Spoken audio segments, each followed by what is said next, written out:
do you see, especially in the Danish context, any future in doing dwelling between people who normally come to church and are kind of active in church life and people who are in some ways disconnected from church life except for the high festivals like baptism or wedding or something like that? I think dwelling in the Word can be used in many different contexts, and also can be used in contexts where you bring together people who are very familiar with the church and people who are not so familiar with the church, because you set a framework where there are no right or no wrong answers, and where all opinions are accepted, and where you are not interrupted, where you're not corrected, and where you feel that what you think is okay, and that helps people to feel at ease. Many people in Denmark are afraid about talking about spiritual matters because they think that will end up in discussions or debates, which might not always be helpful. And here we create an atmosphere where we do not intend to bring people into debate and conflicts, but we help people to speak out their mind and to listen carefully and be accepted.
Beautiful.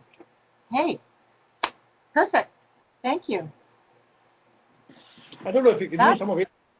yes, I'm sure I can use some of it. It's beautiful stuff you're saying there. And I like the idea that here we have really a Christian nation, a Lutheran nation, and they're still looking for ways of connecting people together, and that listening really helps that happen. So it's very helpful for me. And very often when we discuss spiritual matters or even existential matters, people will keep quiet and look to the pastor. And the pastor will be happy about that, and the pastor will share his own very fine opinions. But here we make it legal or legitimate for lay people to speak to lay people, and that's somehow a wonderful experience for people. And we have experienced that some people have begun talking about things they would never ever talk about. And I remember one occasion where we were doing this dwelling in the Word, and I said, now we should stop the sharing after the listening period. And they said, no, we need some more time because this has got us into a very deep conversation on top of what has been shared. So it's also kind of an icebreaker. And I have also experienced that sometimes things that have been talked about in a dwelling session were brought up again in the business session of a meeting afterwards, and it was referred to as something that they all had been talking about. I remember using it in a very conflictual situation where I was called in as kind of a mediator in an organization, and we started in a dwelling session, and we came to the situation where we should try to find a conclusion. Some of them said, well, we had this thing from this verse from, I think it was also Luke 10, and then they used that in trying to come to a common understanding. So this is also something to see. We have a common frame of reference. At least we have been talking about it. Yeah. Wow. Yeah, that's great, man.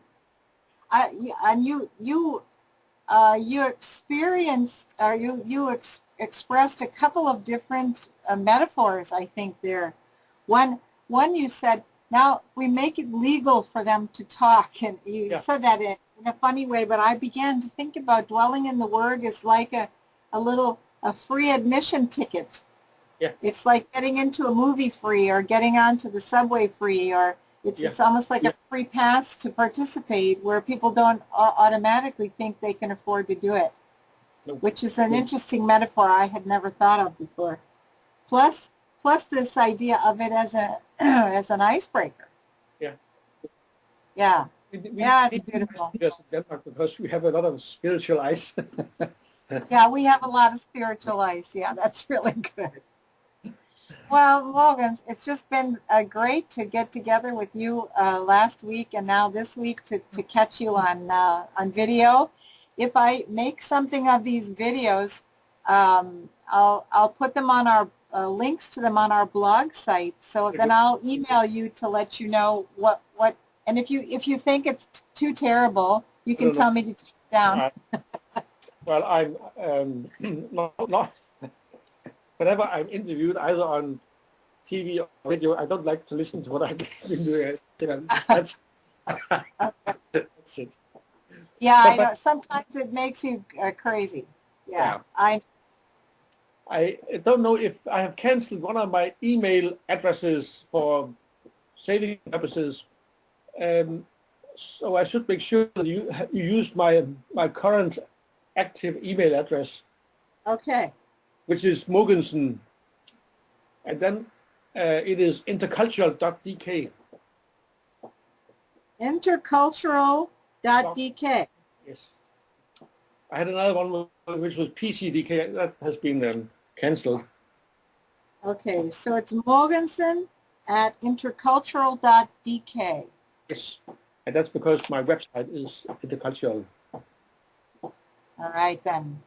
Well, I'll do a test email to you, and then you can email me back, and we'll be sure we're on the right wavelength there.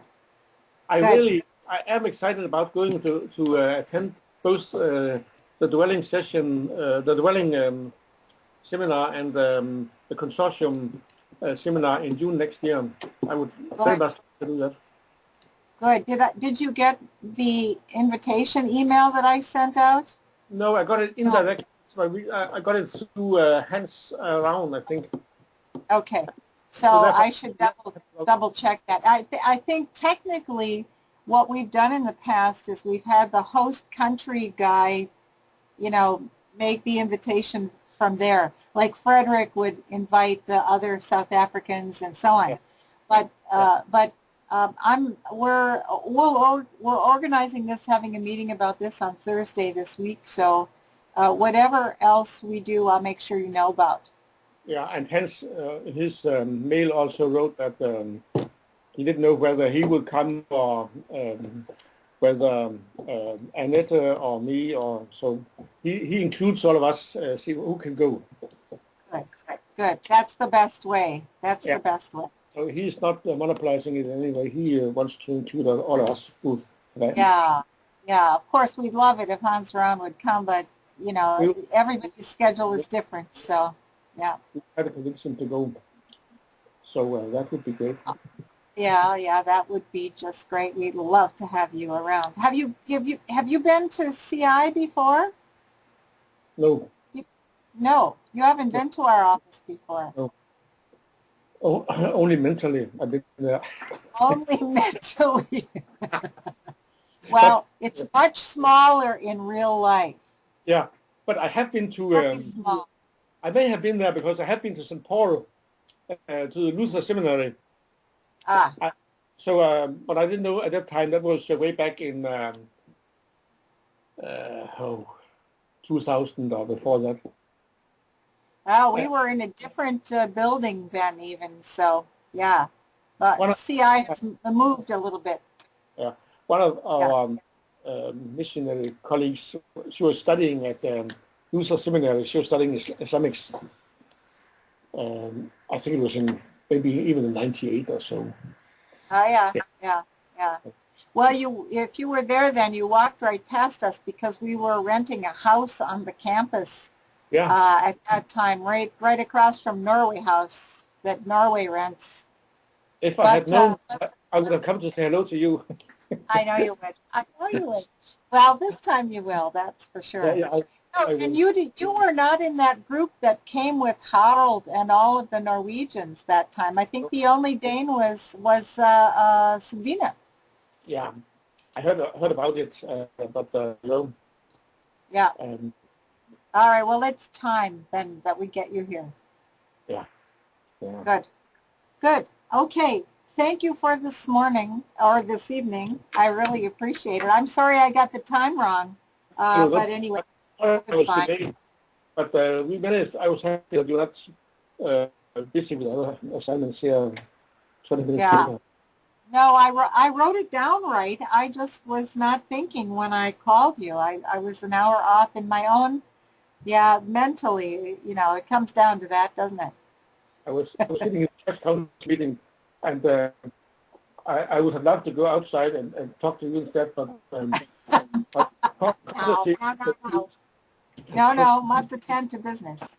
That's right. All right, well, say hello to all of our friends there, and yeah. we'll be in touch before too long. Thanks lots for this interview. Greet your people.